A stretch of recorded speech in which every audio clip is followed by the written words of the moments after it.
오늘 본문 말씀은 갈라디아서 5장 16절에서 26절까지의 말씀입니다.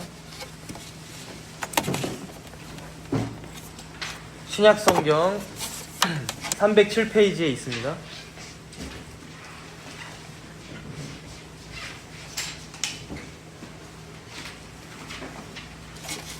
갈라디아서 5장 16절에서 26절까지 말씀 제가 봉독하도록 하겠습니다.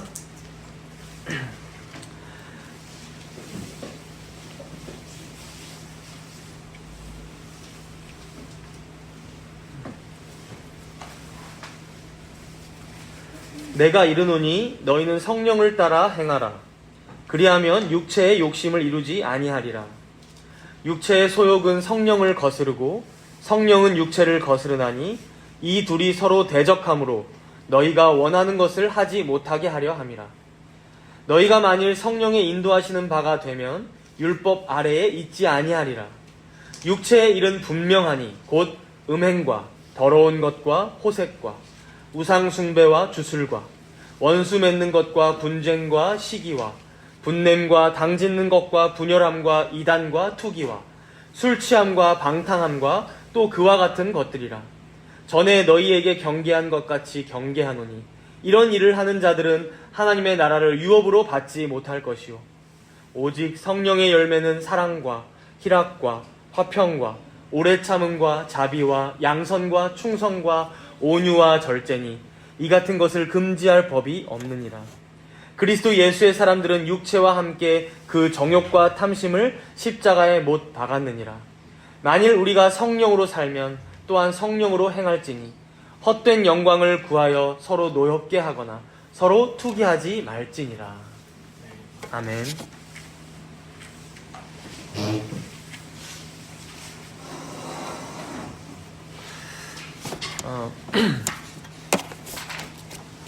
오늘은 본문 말씀을 통해서 그리스도인의 갈등에 대해서 우리가 생각해 보고자 합니다. 아마 여기 계신 분들은 아마 신앙생활을 한 지가 최소 10년 정도는 다들 넘으셨을 것으로 제가 압니다. 한동안 신앙생활을 쉬셨다 하더라도 교회 다닌 횟수로 따지자면 10년 정도는 다들 넘으셨을 것 같아요. 그런데 우리가 신앙생활을 해보면서 우리가 경험했지만 그리스도인으로서 살아갈 때 참 힘든 게 있는데 성도라면 우리 안에 계속되는 어떤 갈등이 있다는 것입니다. 우리 안에 계속되는 갈등.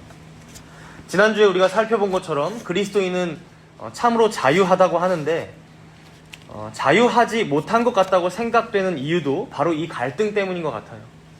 예수를 믿는다는 게 마냥 마음이 편한 게 아니라는 것입니다. 마음의 갈등이 끊이지 않는다는 것이죠. 오늘 본문 말씀 17절을 한번 보십시오. 이 갈등을 이렇게 표현하고 있어요. 우리 17절을 함께 읽도록 하겠습니다. 갈라디아서 5장 17절. 육체의 소욕은 성령을 거스르고 성령은 육체를 거스르나니 이 둘이 서로 대적하므로 너희가 원하는 것을 하지 못하게 하려 함이라. 여기서 육체의 소욕, 육체의 욕심은 우리 육체 안에 거하는 육체 안에 내재하는 죄의 본성을 가리킵니다. 그러니까 우리가 거듭나서 복음을 듣고 예수님 믿고 구원받았지만 우리의 육체, 우리의 옛 본성은 여전히 타락한 죄인으로서 계속해서 죄를 향하는 성향, 죄를 계속해서 짓고자 하는 죄인의 본성이 여전히 살아있다는 것입니다. 그러니 어떻습니까? 우리 안에 있는 이 육체의 소욕이 우리 안에 거하고 계시는 성령을 거스르는 것이죠. 그렇게 육체와 성령이 대적하는 것입니다. 그래서 신자도 죄를 지을 수 있습니다. 그런데 마음이 편하지가 않죠. 약간 양심이 불편한 정도가 아닙니다. 내가 성도로서, 내가 하나님의 자녀로서, 내가 구원받은 천국 갈 하나님의 백성으로서 이렇게 살아가면 안 되는데, 이렇게 죄 지으면서 살아가는 게 내 사명이 아닌데, 내 부르심이 아닌데, 이게 괴로운 것입니다. 이 영적인 갈등이 내가 사는 동안 내내 끊임없이 성도 안에서, 이 신자 안에서 계속 지속된다는 것이죠. 그래서 종교개혁자 마틴 루터는 성도는 목석 같은 사람이 아니다 라고 말했습니다. 지금으로 비유하자면 로봇 같은 게 사람이 아니다라고 얘기한 거죠.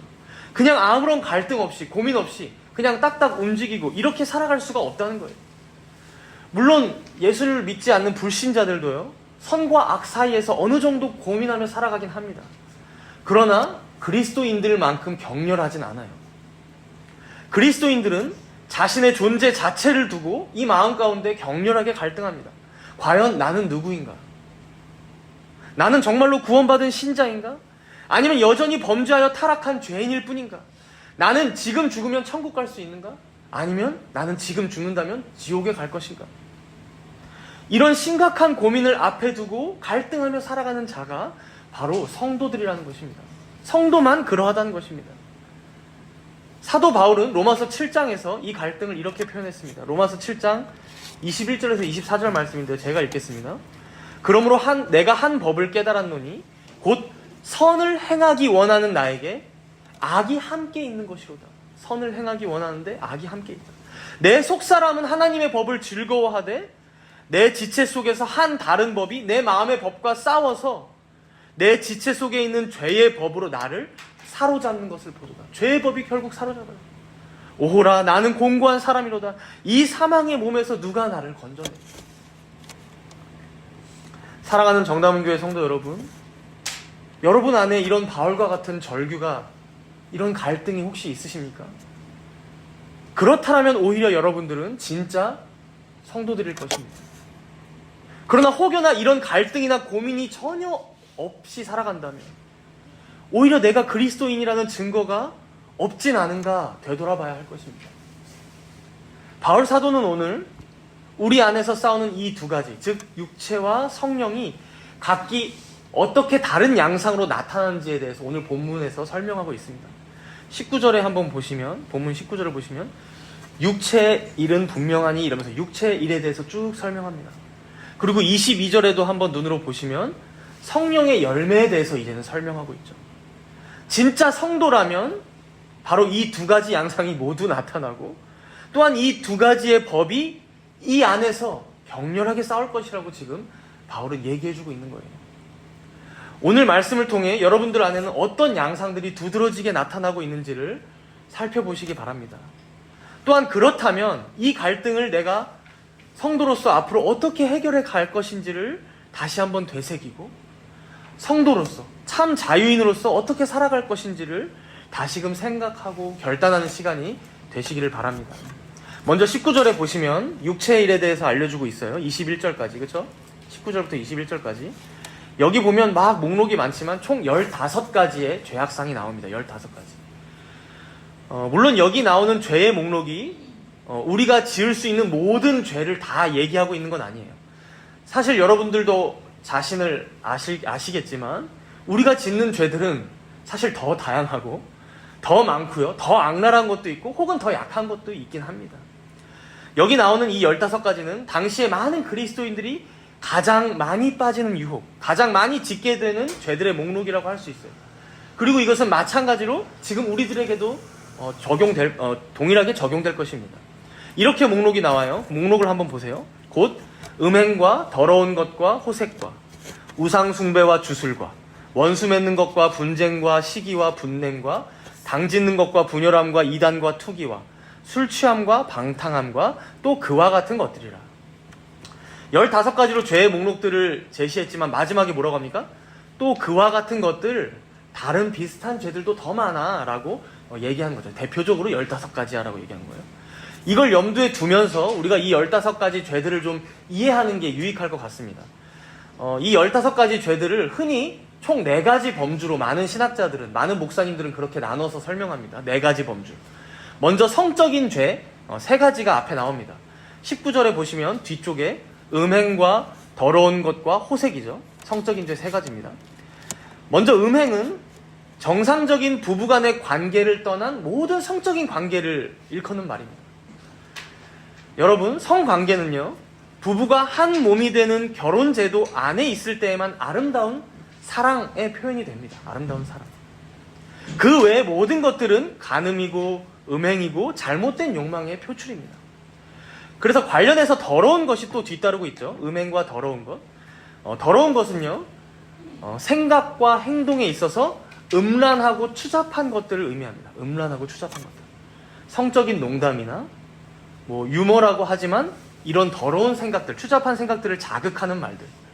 사실 요즘 뭐 많이들 우려하고 있는 부분이지만 TV든 유튜브든 보면 어떻습니까?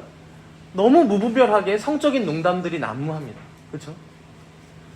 심지어 저는 어렸을 때 교회에서도 장로님들, 권사님들이 모여가지고 그런 성적인 농담들을 주고받는 걸 보면서 그런 건가 그냥 그랬었던 것 같은데 제 기억에는 여러분 이런 것들은 분명히 육체의 일입니다. 더러운 것.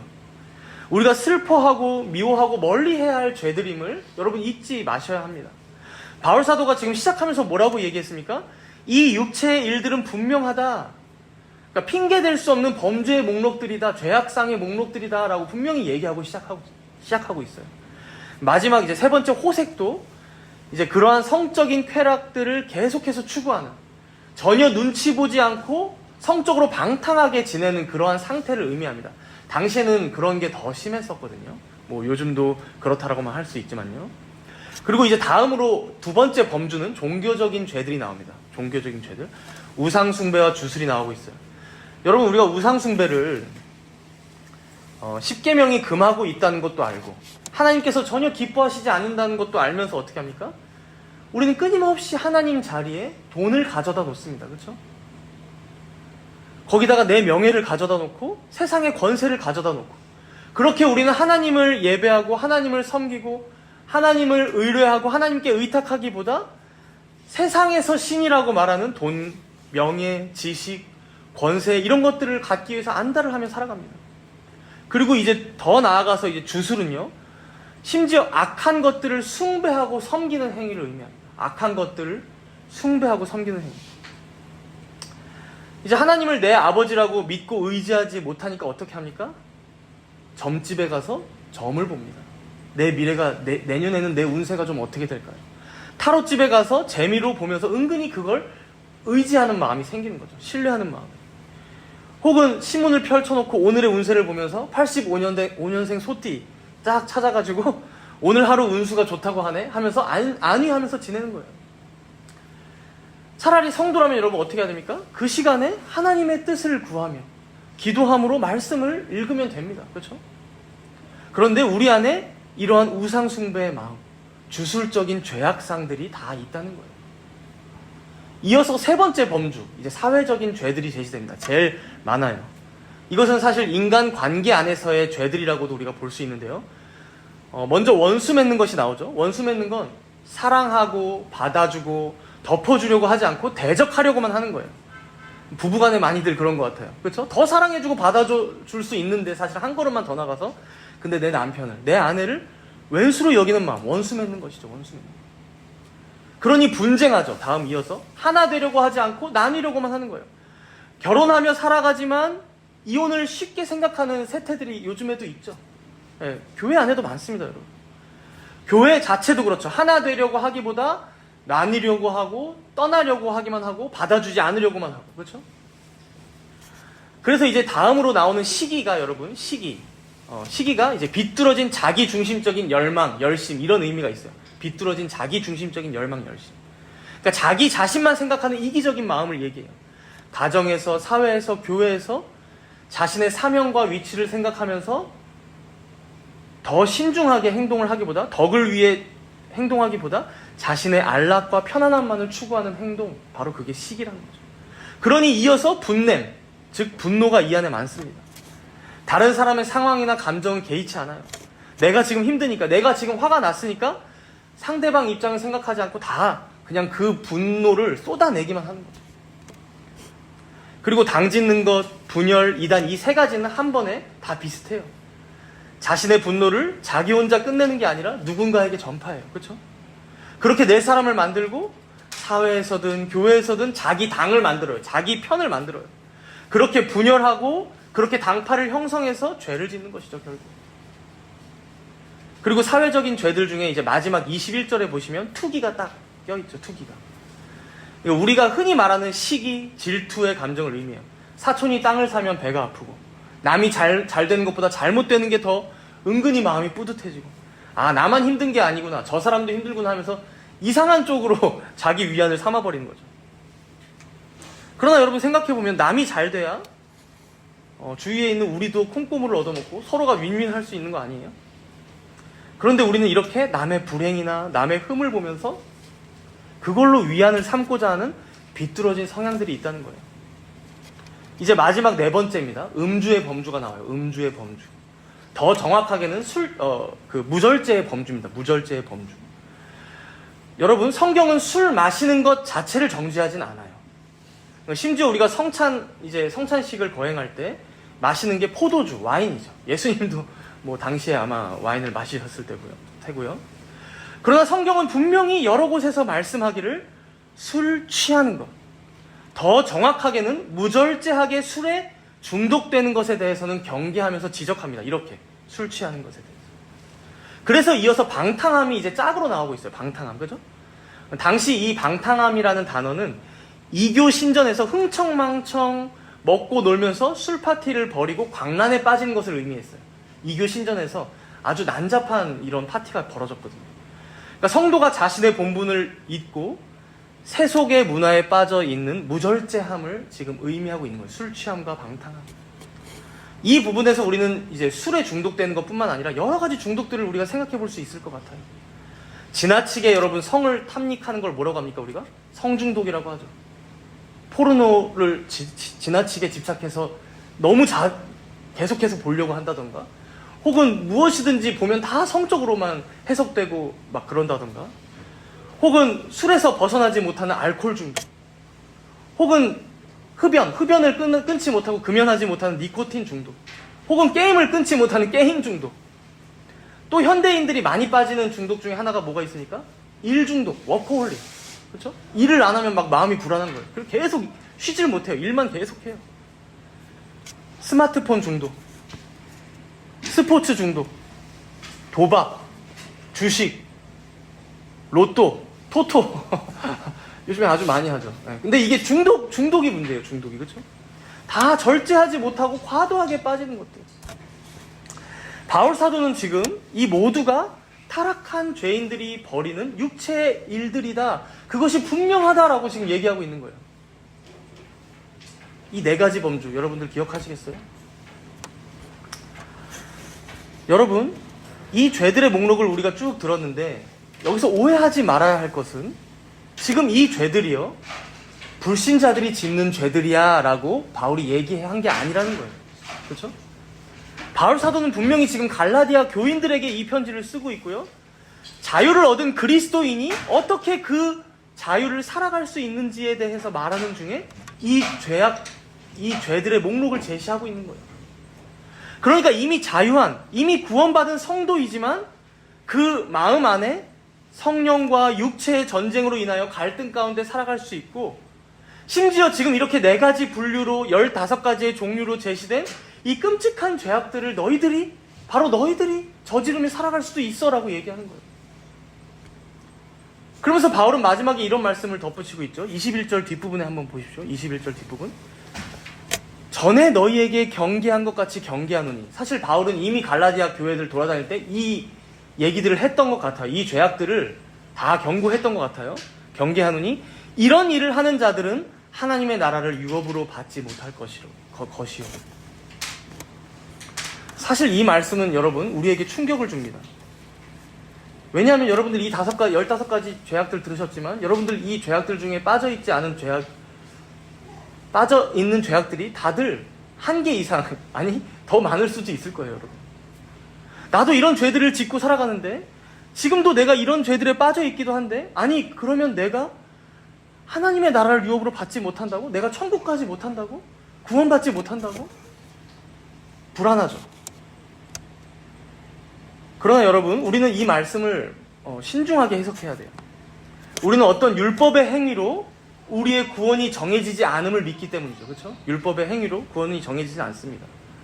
설사 우리가 죄를 어느 순간에 지었다고 하더라도 하나님께서는 그 한 번의 죄로 우리를 구원으로부터 탈락시킨다거나 이미 자신이 베푸셨던 그 구원의 은혜를 빼앗아 가진 않으십니다. 그렇죠? 구약의 많은 인물들을 한번 생각해 보세요. 방주에서 나온 노아가 어떠했습니까? 술에 취해서 뻗었습니다. 그렇죠? 아브라함은 어땠습니까? 애굽왕 앞에서 불안한 마음에 하나님을 의지하지 못하고 결국 자신의 아내를 누이라고 속였어요. 야곱은 아버지 이삭을 속였죠. 다윗은 밧세바를 범하는 더러운 음행을 저질렀어요.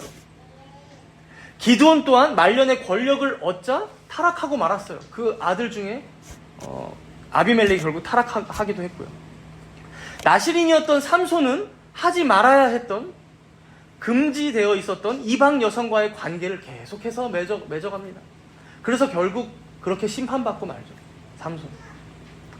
그러나 여러분, 지금 제가 방금 언급했던 이 이름들이요, 정말 한 명도 빠짐없이 히브리서 11장, 즉 믿음장이라고 불리우는 그 믿음장에 다 기록되어 있습니다. 뭐라고 기록되어 있냐면, 이들은 믿음으로 나라를 이기곤 했다. 이들은 의를 행하기도 했으며 이들은 약속을 받기도 했다. 이들은 더 나은 본향을 바라보며 살아간 자들이었다라고 다 평가해 줍니다, 성경. 이렇게 볼 때 여러분, 여기서 이런 일을 하는 자들이 하나님의 나라를 유업으로 받지 못한다.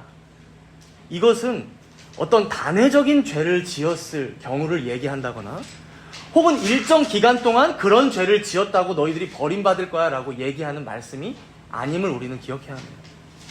공동번역은 이 구절을 이렇게 번역해요. 공동번역. 이제 이 단어가 이런 의미가 있다는 거죠.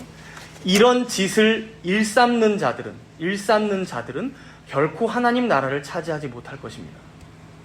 이런 짓을 일삼는 자들, 즉 이러한 범죄들을 계속해서 지으면서도 전혀 하나님 앞에서 죄책감을 갖지도 않고, 회개하지도 않고, 돌이키지도 않고, 그리스도께 나아가 자비를 구하지도 않는 자들은 결코 하나님의 나라를 유업으로 받을 수 없다라는 의미예요. 그러니까 지금 이 말씀은 사실 여러분, 구원받은 하나님의 자녀는 계속해서 그렇게 살아갈 수는 없어라고 말씀하시는 구절이에요. 왜 그렇습니까?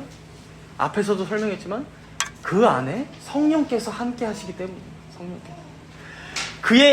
그 신자의 양심을 치셔서라도, 혹은 때로는 자기 자녀에게 징계를 내리셔서라도 그 마음을 부드럽게 하시고, 결국엔 돌이키게 하시며, 결국엔 자신이 지었던 모든 죄들을 슬퍼하고 미워하게 하시는 분이 바로 성령 하나님이시기 때문입니다. 그 안에 내주하고 계시죠. 그래서 때로는 우리가 보기에 오랜 기간 이런 죄들에 빠져서 지낸다 할지라도 그가 하나님의 참된 자녀라면, 하나님의 택함 받은 백성이라면 결코 그렇게 평생을 살지는 못한다. 결코 그런 상태로 살아가다가 죽음을 맞이하지는 못한다. 장담하시는 말씀입니다. 우리는 이 말씀 앞에서 우리 자신을 되돌아봐야 할 것입니다. 혹시 아직도 음행과 더러운 것과 호색이라는 이러한 성적인 죄들을 날마다 지으며 살아가시는 분들이 계십니까? 그렇다면 여러분, 하루빨리 회개하시기 바랍니다. 우상 숭배와 주술로 하나님을 더욱 섬기고 사랑하기보다, 그를 의지하고 신뢰하기보다 내가 믿고 있는 무엇인가를 더 의지함으로 불안하고 두려워하는 중에 살아가시는 분들 계십니까? 그렇다면 회개하고 우리의 아버지이신 하나님께로 돌아오시기 바랍니다. 원수 맺는 것, 분쟁, 시기, 분냄, 당짓는 것, 분열과 이단, 투기, 이러한 사회적인 죄들, 이러한 관계적인 죄들에 빠져 계신 분들이 계십니까? 하나님께서 미워하는 죄들임을 여러분 잊지 마시기 바랍니다. 여러분들 안에 계신 성령께서 탄식하고 계심을 기억하시기 바랍니다. 그러니 이제는 정신을 바짝 차리고 성령을 따라 행하시기 바랍니다. 술 취함과 방탕함에 빠져서 살아가신다면 하루빨리 그 자리를 벗어나시기 바랍니다. 쉽게 유혹과 중독에 빠지는 여러 가지 환경과 상황들을 여러분 정돈하셔야 합니다. 정리하셔야 합니다. 거기에는 그리스도인의 삶이 없습니다. 거기엔 그리스도인의 열매도 없어요. 하나님께서 기뻐하시고 하나님을 영화롭게 하는 그러한 성도의 향기가 없어요. 술 냄새뿐이고 썩은 악취일 뿐입니다. 그러니 사랑하는 여러분, 오늘 본문 16절의 말씀을 보십시오. 16절의 말씀. 성령을 따라 행하시기 바랍니다. 성령을 쫓아 살아가기를 힘쓰시길 바랍니다. 우리의 현실은 날마다 마음속에서 전쟁이 계속되는 것은 맞습니다. 그러나 여러분, 우리가 이 전쟁에서 매일 지기만 한다면, 불신자와 다를 게 뭐가 있겠습니까? 불신자. 이 싸움의 주체가 나의 능력이나 나의 힘이 아님을 여러분 꼭 기억하십시오. 나의 죄된 육신과 나의 의지가 싸우는 게 아닙니다. 나의 의지는 이미 죄된 육신에게 졌어요, 여러분. 내가 선을 행하고자 하는 열망은 이미 나의 육신의 연약함과 부패함에 무릎을 꿇은 지가 오래입니다. 그러나 거듭났을 때 우리 안에 내주하시기 시작한 성령 하나님께서 우리와 함께 하십니다. 그리고 그가 이제 우리의 육신과 함께 싸워주십니다. 바로 그가 성령 하나님이십니다. 나는 이미 다 졌던 그 전쟁을 우리 성령 하나님께서 대장 되어주셔서 앞장서서 싸워주신다는 것입니다. 그 성령 하나님은 영존하시는 하나님이시고 능력의 하나님이시고 평강의 하나님이시기에 이 전쟁에서 결코 질 수 없습니다. 그래서 오히려 이렇게 성령께서 함께 하시는 성도들 가운데 이제 어떤 열매가 맺히게 되는지 우리가 본문 22절과 23절을 보겠습니다. 우리 22절과 23절 갈라디아서 5장 22절 23절 함께 읽겠습니다. 오직 성령의 열매는 사랑과 희락과 화평과 오래 참음과 자비와 양선과 충성과 온유와 절제니 이 같은 것을 금지할 법이 없느니라. 여러분, 열매가 무엇입니까? 열매?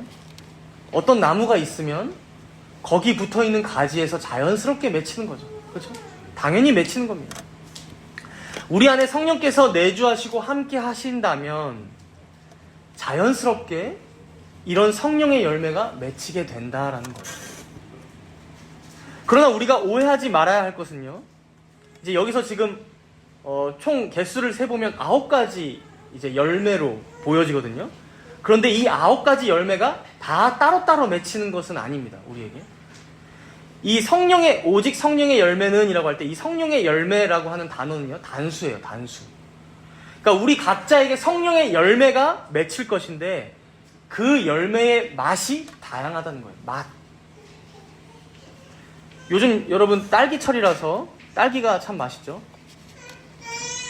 딸기 맛이 어떻습니까? 딸기 맛을 표현해보자면 한 단어로 설명할 수가 없죠. 정말 맛있는 것은 달고 그리고 좀 시큼하기도 하면서 상큼하기도 하고 또 과즙도 풍성하고, 그렇죠? 마치 이렇게 성령의 열매, 그 맛의 다양함을 지금 9가지로 설명하고 있는 거예요. 그러나 또 우리가 조심해야 할 것은, 그러면 성령의 열매의 맛이 이 9가지만 있느냐? 아니라는 거예요. 마치 바울이 앞에서 죄악들의 목록을 15가지로 대표적으로 제시했지만 다른 많은 죄들도 있다라고 했던 것처럼 성령의 열매의 맛, 그 측면 또한 사실 더 다양합니다. 대표적으로 지금 9가지를 바울은 예시로 든 거예요. 그리고 이 성령의 열매의 특성들이 어떠하다고 합니까? 9가지 보니까 사랑, 희락, 화평, 오래 참음, 자비, 양선, 충성, 온유, 절제. 저 옛날에 이제 입시 준비할 때 이거를 어떻게 외웠냐면 사희와 오자양 충온절 이렇게 외웠어요. 사희와 오자양 충온절. 근데 이제 몇 번만 해보면 여러분들도 외울 수 있을 거예요. 근데 여러분 이거 보면 앞에 그 육체의 일들하고는 조금 분위기가 다른 게 뭐냐면요, 그 어떤 것도 어떤 외적인 행동으로 하나로 규정되는 것들이 아니라는 거예요. 다 성도의 마음 깊숙한 곳에 자리 잡고 있는 어떤 성품들을 얘기하고 있다는 거예요. 그렇죠? 성품들, 사랑, 희락, 화평, 충성, 온유, 절제, 그렇죠? 그래서 이러한 성품들이 여러분 서로를 보세요. 과연 이 성품이 저 성도에게 있나? 우리가 한번 살짝 살펴보면요, 저 사람 보니까 성격이 괴팍한데 사랑, 희락, 화평? 아무래도 없는 것 같은데 싶을 수 있습니다. 그리고 내가 나를 볼 때도 나는 오래 참지 못하는 것 같은데, 나는 자비도 부족하고 양선, 선을 행하지도 못하고 온유하지도 못한 것 같고 절제도 잘 못하는 것 같아. 근데 그래서 여러분 바울은 이걸 열매라고 표현했던 거예요. 여러분, 열매가 어때요?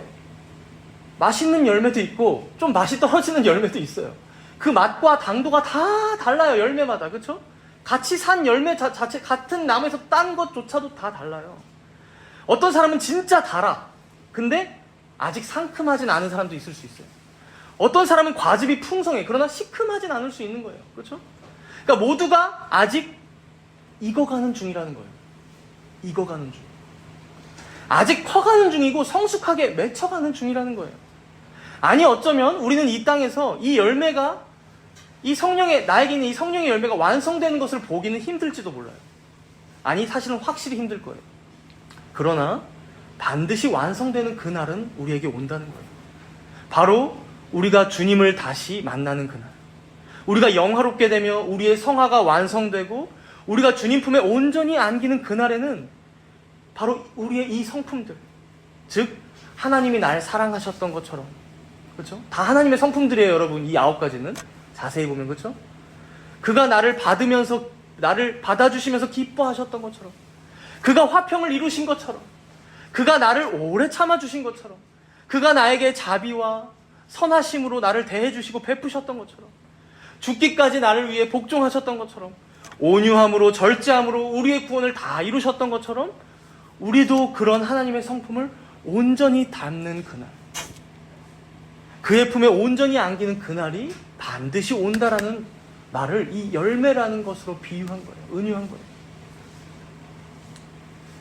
지금 우리가 우리 자신을 보면, 그리고 우리가 교회 안에서도 서로를 보면, 그리고 가정에서 내 남편이나 내 아내를 보면 이 성령의 열매 가능하겠어? 9가지로 추렸다고 했는데도 가능하겠어? 사실 불가능하게 보일지도 몰라요. 그러나 여러분, 그래서 바울은 이 열매를 너희들의 열매, 우리의 열매라고 한 게 아니에요. 뭐라고 했습니까? 성령의 열매예요. 성령의 열매. 성령의 역사로 거듭난 성도라면, 죄와 죽음과 사단의 권세로부터 해방된 자유인들이라면 그 안에 내주하시는 성령께서 함께 하시고 역사하사 반드시 그 성령의 능력 가운데 이 열매를 맺히게 할 거야 라고 지금 바울은 얘기하고 있는 거예요. 너네들의 능력이 아니라 성령의 능력으로, 성령의 열매야. 오직 성령의 열매는 사랑과 희락과 화평과 오래 참음과 자비와 양선과 충성과 온유와 절제니 이 같은 것을 금지할 법이 없느니라. 그 누구도 신자에게 이 성령의 열매가 맺히는 거 막을 수 없다라는 거예요. 금지할 법이 전혀 없다는 거예요. 이제 바울 사도는 마지막으로 말씀을 정리하면서 이런 중에 성도는 그러면 어떻게 살아가야 할지를 말씀해주고 있어요. 우리 함께 본문 24절을 읽도록 하겠습니다. 갈라디아서 5장 24절 함께 읽겠습니다. 그리스도 예수의 사람들은 육체와 함께 그 정욕과 탐심을 십자가에 못 박았느니라. 이 구절에서 우리가 주목해야 할 부분이 있는데요. 그리스도 예수의 사람들은 육체와 함께 그 정욕과 탐심을 십자가에 못 박았느니라. 못 박았느니라. 여러분, 이게 수동태인가요? 능동태인가요? 성경에 보면 중요한 교리들이요, 여러분, 대부분 수동태로 되어 있어요. 왜냐하면 다 하나님께서 해주셨기 때문에. 갈라디아서 2장 20절에서도 우리가 봤지만 내가 그리스도와 함께 십자가에 못 박혔나니, 수동태로 되어 있어요. 못 박힌 거예요, 내가. 그렇죠? 내가 박아지려고 했던 게 아니라 못 박혔음을 내가 거듭나고 보니 나는 몰랐고 나는 의도하지 않았는데 내가 그리스도와 함께 십자가에 못 박혔었구나라고 깨닫게 된다라는 말씀이 바로 그 말씀이었어요. 수동태로 고백해요. 그러나 여기 이 말씀에서는요, 여러분, 정확히 능동태입니다. 능동태. 즉 그리스도 예수의 사람들은, 예수님을 믿고 구원받은 하나님의 자녀가 된 자들은 육체와 함께 그 정욕과 탐심을 십자가에 못 박았느니라. 즉 못 박아야 한다. 너희가 못 박아야 한다. 못 박게 될 것이다. 즉 우리가 할 역할에 대해 지금 능동태로 알려주고 있는 거예요. 앞에서도 봤지만 여러분, 성령의 열매는 성령께서 맺으실 것입니다. 분명히. 그러나 우리의 역할도 있는데 우리의 정욕과 탐심을 날마다 십자가에 못 박아야 하는 역할이 우리에게 있다는 거예요. 분명히 성화는요, 우리가 소율의 문답에서 공부했듯이 하나님의 은혜 가운데 그가 값없이 이루실 거예요. 그러나 그렇다고 해서 우리가 지난주에도 봤잖아요. 이제 우리는 자유한 자가 되었으니 우리는 손 놓고 내 육체의 기회로 삼으며 살아가겠다. 방종의 기회로 삼아야겠다. 아까 봤던 우리가 15가지로 봤던 그런 육체의 일들을 행하면서 음행하고 우상 숭배하고 분쟁하며 시기하며 술에 취해서 방탕하게 지내야겠다. 그게 여러분 우리가 이단이라고 명명하는 구원파예요. 방종주의죠. 무율법주의. 그래서 심지어 계속해서 그런 일들만 일삼는 자들을 너희들 하나님의 나라를 유업으로 받지 못할 거야. 바울은 그렇게 경고했던 거예요. 그러니 너희들의 그 옛본성, 너희들 안에 여전히 살아서 꿈틀대는 그 죄의 성향들, 그 정욕과 탐심을 너희들 날마다 십자가에 못 박아야 해. 예수님께서 우리를 위해 죽으셨던 이유가 무엇인지 생각해봐라. 우리 구주 예수님께서 그 모든 수치와 고난을 다 당하사 하나님의 저주와 진노를 받으사 십자가에 달리신 이유가 무엇이냐? 바로 우리가 가지고 있는 이 정욕과 탐심, 이 육체의 욕심들 때문이라면, 그렇다면 이제는 우리가 어떻게 해야 됩니까? 우리에게 있는 이 정욕과 탐심, 이 죄악들을 바라보면서 날마다 슬퍼하고 이 죄악들을 미워해야죠. 밀어내고자 해야죠. 이 죄악들을 우리 그리스도께서 달리신 그 십자가에 함께 못 박으며 살아가야 한다라고 지금 바울은 얘기하는 거예요. 여러분, 십자가에 못 박았다. 이건요, 이 정욕과 탐심이 반드시 죽을 것을 의미합니다. 반드시 죽게 될 것을.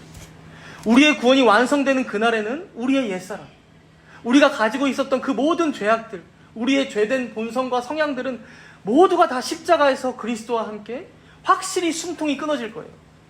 그러나 십자가가 여러분 어떤 곳입니까? 우리 예수님께서도 한동안 달려 계시다가 돌아가셨지만, 보통 여러분 죄인들이 십자가에 달리면 72시간 동안이나 숨이 붙어 있다가 점점 질식해서 죽는다고 합니다. 72시간 안에 보통 죽지만. 그러니까 우리의 죄악들, 우리의 옛본성, 우리의 정욕과 탐심도 마치 그러할 거야 라고 지금 바울은 은유로 또 얘기해주고 있는 거예요. 이미 십자가에 달렸기 때문에 그것들은 반드시 죽을 거야. 그런데 아직은 너희들 마음 가운데 살아서 그 거친 숨을 내쉬면서도 너희들을 괴롭게 할 거야. 너희들을 혼란케 할 거야. 너희들을 유혹하고 미혹할 거야. 계속해서 그 정욕과 탐심이. 그러니 날마다 십자가에서 못 박아야죠. 그렇죠? 내려오게 하면 안 됩니다. 여러분, 십자가에서. 그렇게 우리를 음행, 더러운 것, 호색, 우상숭배, 주술, 원수 맺는 것, 분쟁하고 분내고 분열하게 하고 술 취하여 방탕하게 만들기도 한다는 거예요. 그것이. 그러나 여러분, 그것은 잠깐일 거예요. 잠깐. 그러한 죄의 발악에도 우리는 끝내 무너지지 않고, 신자라면 끝내 무너지지 않고 반드시 성령의 열매를 맺게 될 것입니다. 그리스도 예수의 사람이라면 날마다 그러한 정욕과 탐심을 십자가에 못 박으며 살아가게 될 것입니다. 자신이 아직 살아있다고 주장하는 그 죄의 말을 듣지 마시기 바랍니다. 그 정욕과 탐심, 그 죄는 결국 죽을 운명이에요. 그것을 여러분 따라가 봤자, 여러분 따라가 보신 적 있으시죠? 거기에는 파멸과 고통과 슬픔과 관계에 깨어짐, 나 자신의 죄책감, 그런 것들밖에 없어요. 여러분. 그러니 사랑하는 성도 여러분, 그리스도 예수의 사람들인 여러분, 참으로 그리스도 안에서 자유를 누리고 계시는 성도 여러분, 25절의 말씀을 들으십시오. 우리 25절 한번 볼까요? 25절 함께 읽겠습니다. 25절, 오늘 본문 25절 함께 읽습니다. 만일 우리가 성령으로 살면 또한 성령으로 행할지니. 만일 우리가 성령으로 살면 또한 성령으로 행할지니. 우리의 대장은 오직 성령 하나님 한 분뿐이십니다. 죄와 사망이나 혹은 사단이 우리를 주장하지 못합니다. 우리를 위협하지 못해요. 성령을 따라 행하십시오. 그리하면 육체의 욕심을 이루지 아니할 것입니다. 성령께서 우리에게 허락하신 은혜의 수단들 여러분들 배우셨죠? 부지런히 활용하셔야 됩니다. 말씀, 성령, 기도. 예배를 통해 말씀을 듣고 간직하고 기억하고 또 살아가면서 일주일 동안 말씀을 묵상하며 지내고 그렇게 성령의 인도하심을 따라가고 또 예배 가운데 베풀어지는 성례에 참여하면서 그 은혜를 받아 누리고 우리의 믿음을 더욱더 굳건히 세우고 확증함으로 살아가는 여러분들이 되시길 바랍니다. 바로 이것이 자유한 그리스도인이 누리는 그리스도인의 삶입니다. 이것이 성도인 우리가 살아가는 삶의 방식이요 성숙의 길이며 경건한 삶의 태도입니다. 오늘 말씀은 여러분들 마음에 잘 간직하시고 때때로 육체의 일들이 나를 통해서 다시금 발산될 때가 올 수 있습니다, 여러분. 그럼에도 여러분 좌절하지 마시기 바랍니다. 포기하거나 체념하지 마시고 바로 그 자리에서 다시금 성령을 따라 행하기를 힘쓰시는 여러분들이 되시기를 바랍니다. 열매가 더디 맺혀진 것 같아도 성령께서 맺히게 하실 것입니다. 우리 안에 결국 사랑과 희락과 화평과 오래 참음과 자비와 양선과 충성과 온유와 절제, 이 성품들을 여러분 자라가게 하실 거예요. 익어가게 하실 것입니다. 다만 우리의 역할은 무엇입니까? 우리의 육체와 함께 정욕과 탐심을 십자가에 더욱더 못 박고 계속해서 성령을 따라 행하는 삶임을 잊지 마시기 바랍니다.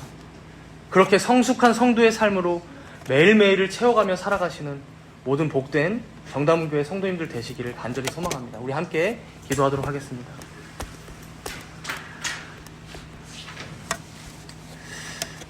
오늘 말씀을 기억하며 기도하겠습니다. 우리가 성령을 따라 살지 않을 때 어떤 죄악들에 빠질 수 있는지 살펴보았습니다.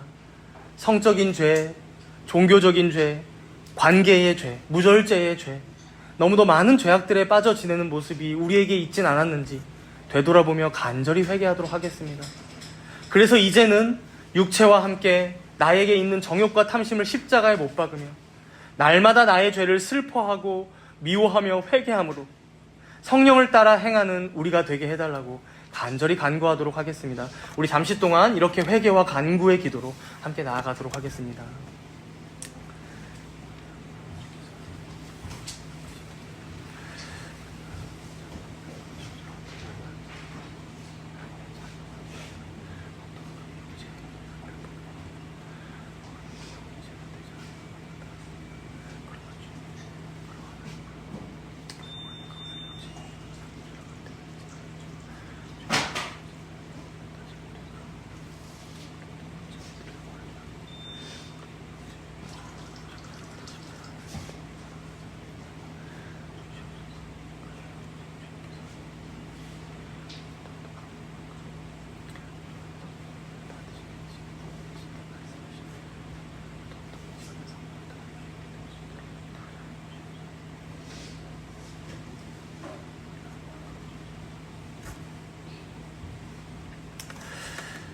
내가 이르노니 너희는 성령을 따라 행하라.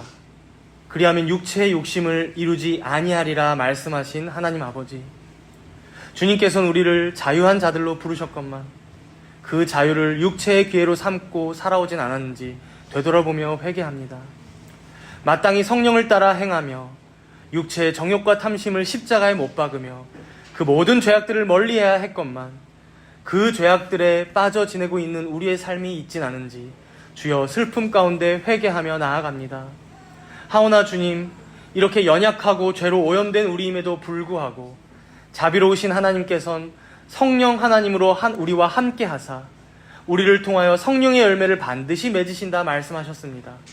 우리가 우리 자신을 보고 서로를 보면 너무도 부족한 것 같지만 그렇게 익어가게 하시며 자라게 하시며 성숙하게 하시겠다 말씀하셨습니다.